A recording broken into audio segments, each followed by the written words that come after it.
ओम की ध्वनि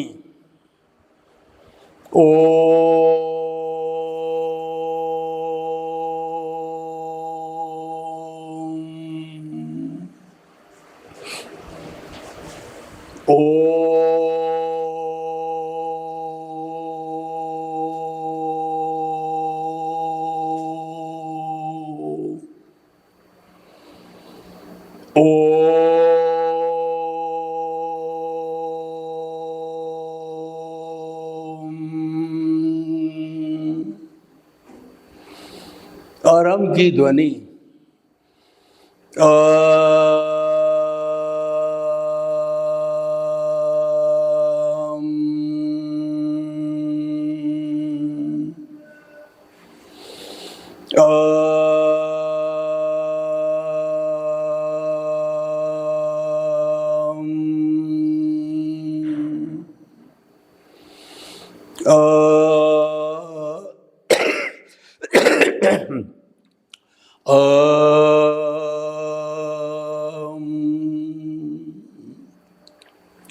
भाई और बहनों, मातृशक्ति को नमन।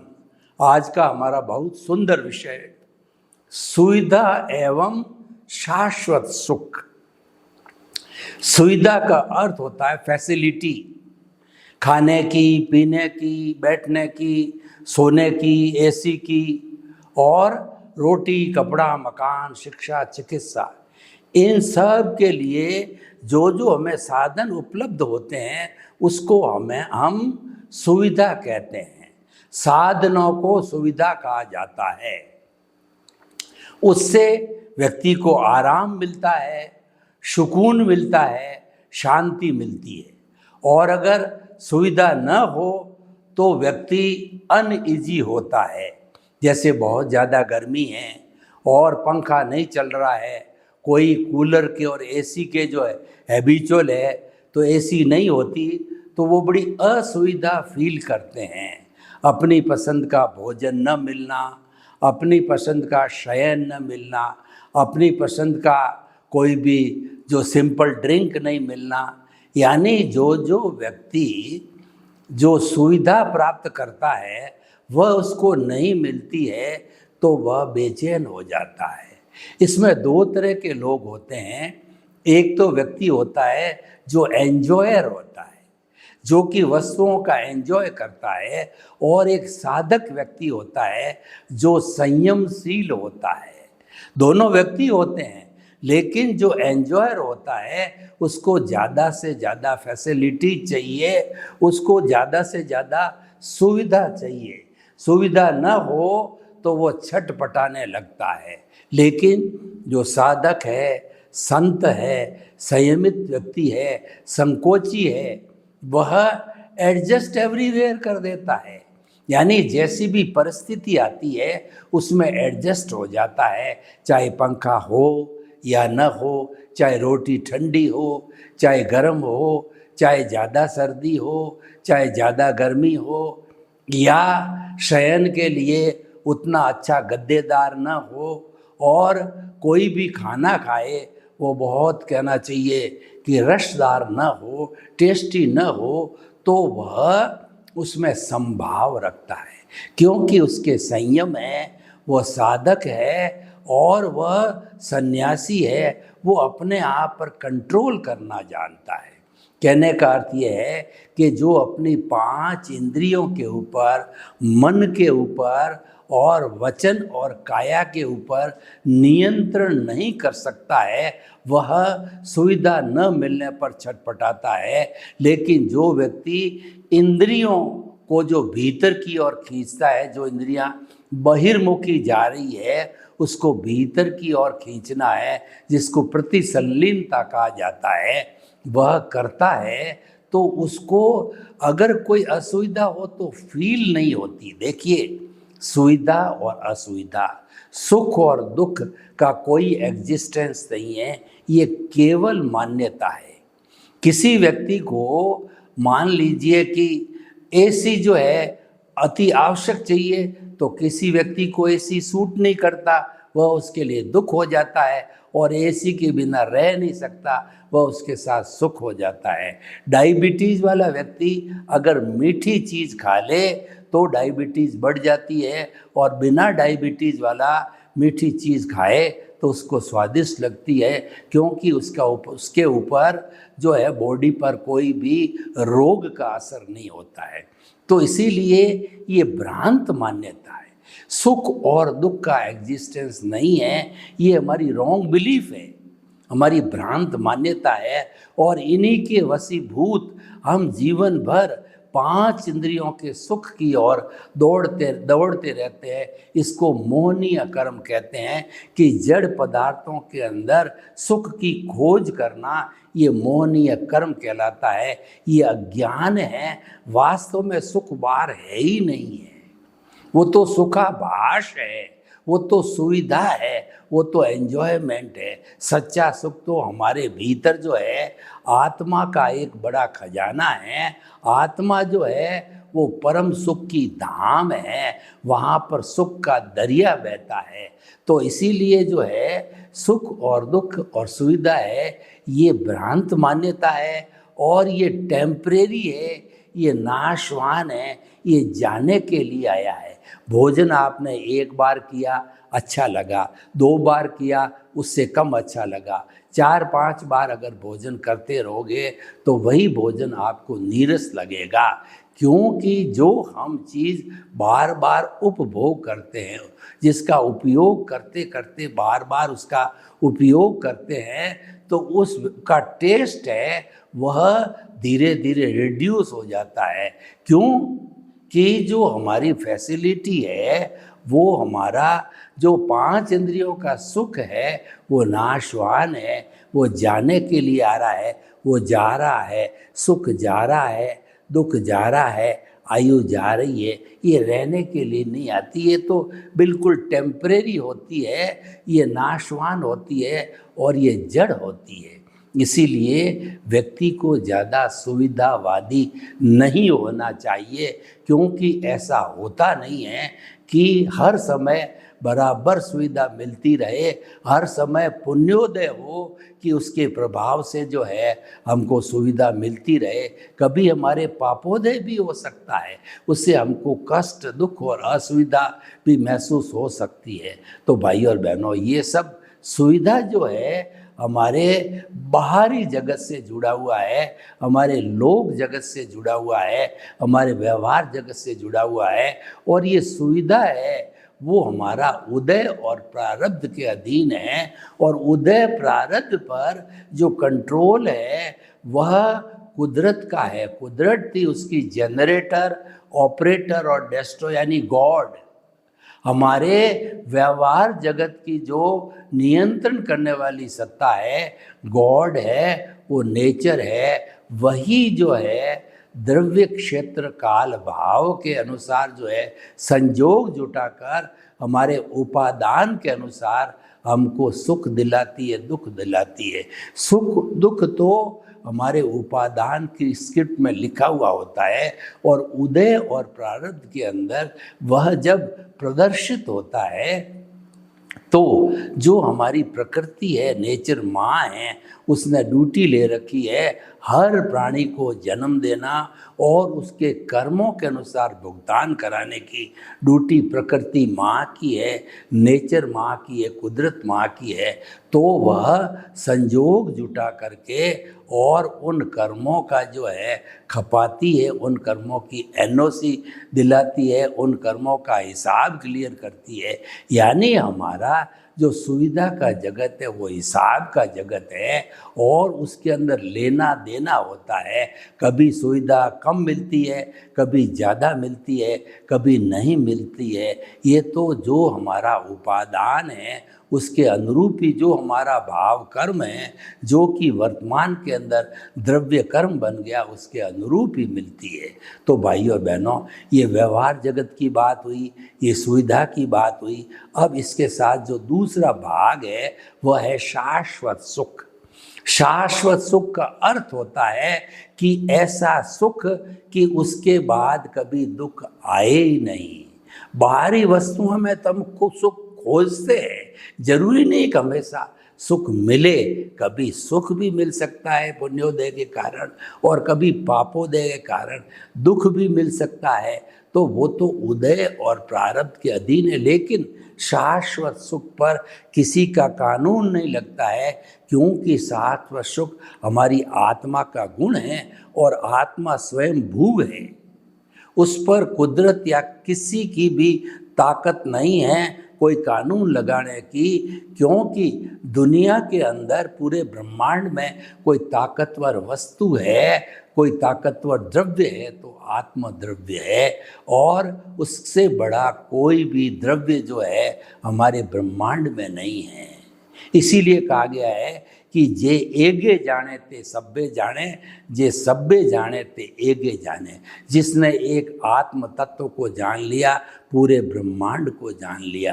पूरे ब्रह्मांड को जान लिया यानी कि वह कन्वर्जेंट होकर के आत्मा तक जाता है, तो उसका जानना सार्थक हो जाता है। इसलिए भाई और बहनों, हमारा जो अस्तित्व है वो हमारा भीतर विराजमान प्रभु है। वो प्रभु उपस्थित है, उसकी हाजिरी है, तब मैं बोल रहा हूँ, आंखें टिमटिमा रहा हूँ, हाथ हिला रहा हूँ, पाँव हिला रहा हूँ, आपको प्रवचन दे रहा हूँ। और मेरे भीतर अगर प्रभु नहीं हो, शुद्ध आत्मा भगवान, अभी हम बने नहीं है परमात्मा, हमारा लक्ष्य है, क्योंकि अज्ञान इसके साथ में जुड़ा हुआ है। इसलिए बद्ध आत्मा ये है, वास्तव में ये मुक्त आत्मा है, लेकिन अज्ञान के कारण हम इसको बद्ध कहते हैं।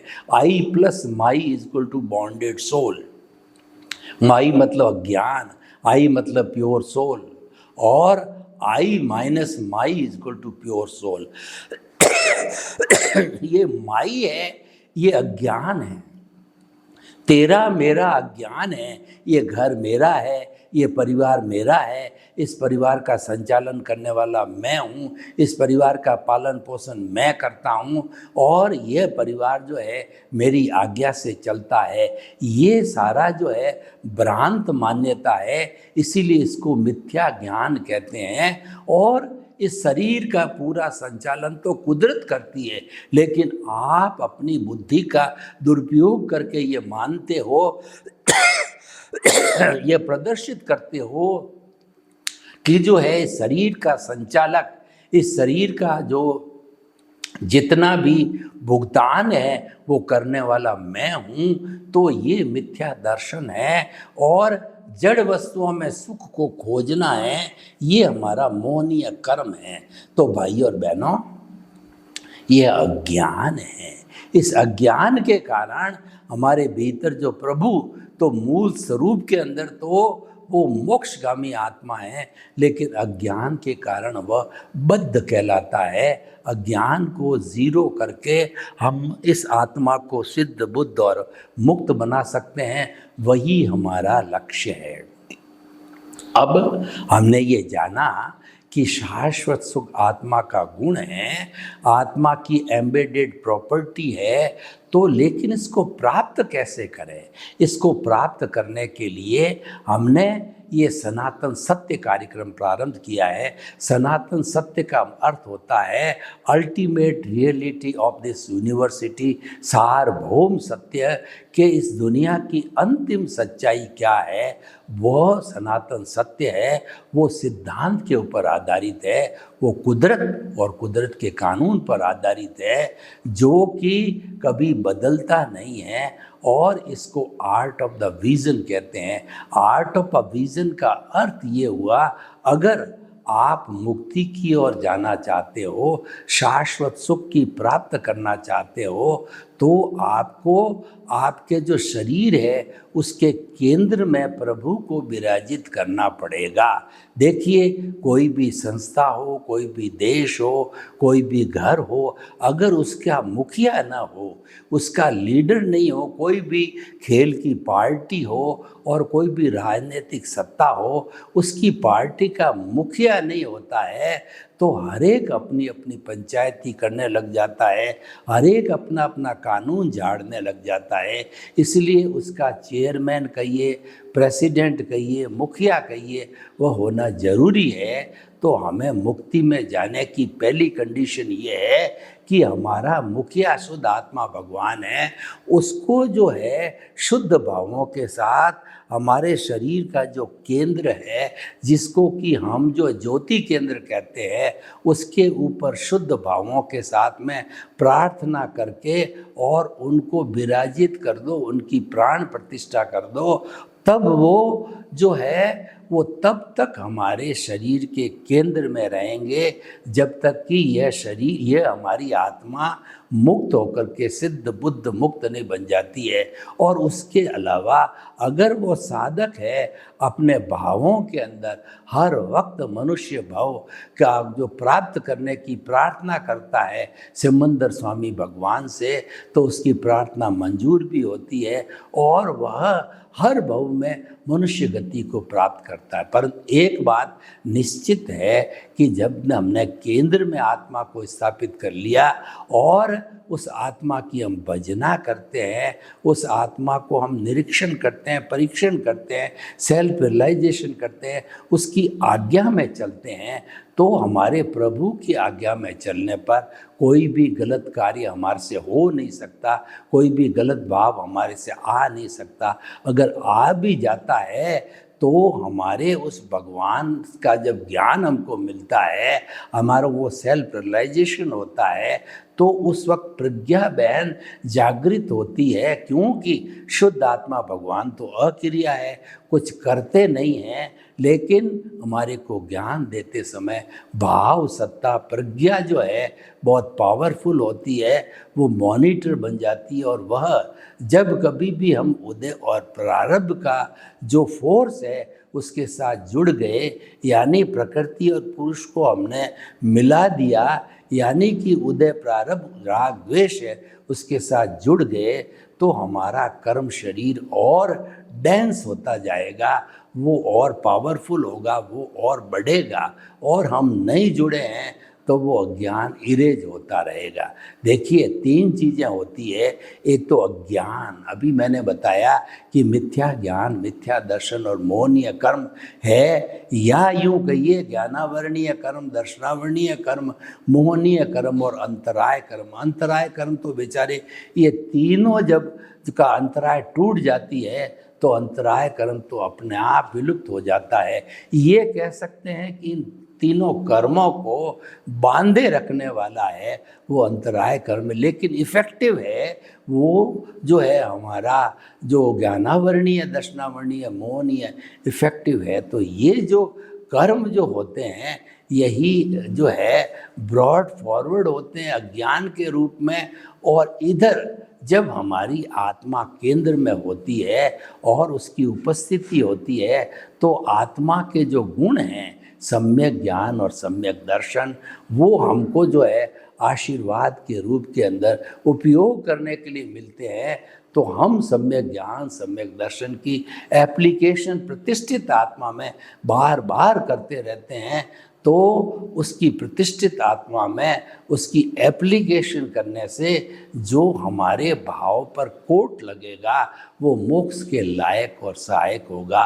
और अगर हम देहाध्यास से जुड़ गए, यानी उदय प्रारब्ध से जुड़ गए, हम प्रकृति से जुड़ गए, तो जुड़ने के बाद में वो मिथ्या ज्ञान, मिथ्या दर्शन और मोहनीय कर्म की एप्लीकेशन हो गई, तो ऐसे कॉज पड़ेंगे जो संसार में भ्रमण कराने वाले होंगे। उन्हीं कॉजेज के अनुसार हम असंख्य अनंत जन्मों से जो है वो हम 84 लाख जीवा योनि में भटकते आए हैं। लेकिन ये मानव जीवन बहुत दुर्लभ है, क्योंकि मानव जीवन के अंदर ही सम्यक दर्शन मिलता है और मानव जीवन ही जो है मुक्ति को जा सकता है, और कोई जो है गति का प्राणी नहीं जा सकता है। जो मानव है ये समस्त गतियों में नरक गति, तिरंज गति, मनुष्य गति और देव गति के अंदर जन्म ले सकता है।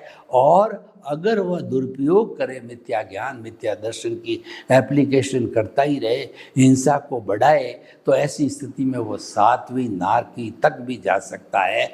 और शुद्ध भाव करे तो शुद्ध भाव के द्वारा हमारी आत्मा के साथ जो सम्यक ज्ञान दर्शन है उसकी जो एप्लीकेशन से वो सम्यक ज्ञान सम्यक दर्शन का डेवलपमेंट होते होते कुछ भवों के अंदर ऐसा अवसर आता है कि हमारे को केवल दर्शन केवल दर्शन पिछले जन्म में हुआ और उस जन्म के अंदर नेक्स्ट बर्थ के अंदर वो उसके जो है केवल दर्शन को पाने तक जो भी उन्होंने जो है वो कहना चाहिए दोष किए, गलतियां की, तो उसका परिणाम प्राप्त करने के लिए अंतिम भव होता है।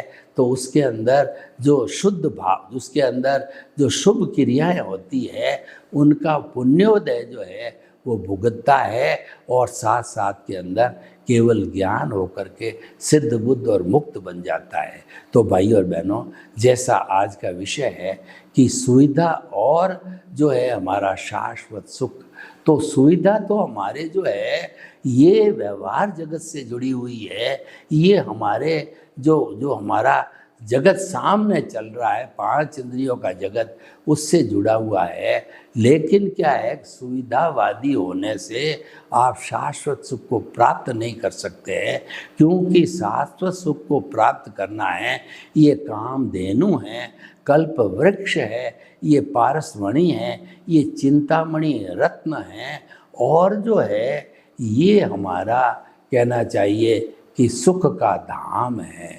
तो उसको प्राप्त करने के लिए जो है हमें अपने आप जीवन के अंदर एक परिवर्तन लाना पड़ेगा। वो परिवर्तन यही है कि हमारे केंद्र में विराजित शुद्ध आत्मा भगवान की 100% हम आज्ञा में चलें। हम जो है भक्ति मार्ग की बन जावे कि हे प्रभु, जो कुछ आपका है आपको समर्पित है, और मैं मन वचन काया का जो है मालिक नहीं हूँ, नो ऑनरशिप दो डूअरशिप, जो कुछ है वो आपका है और जो कुछ भी परिणाम मिलेगा वो आपको मिलेगा। मैं तो मात्र आपकी आज्ञा से निमित्त हूँ।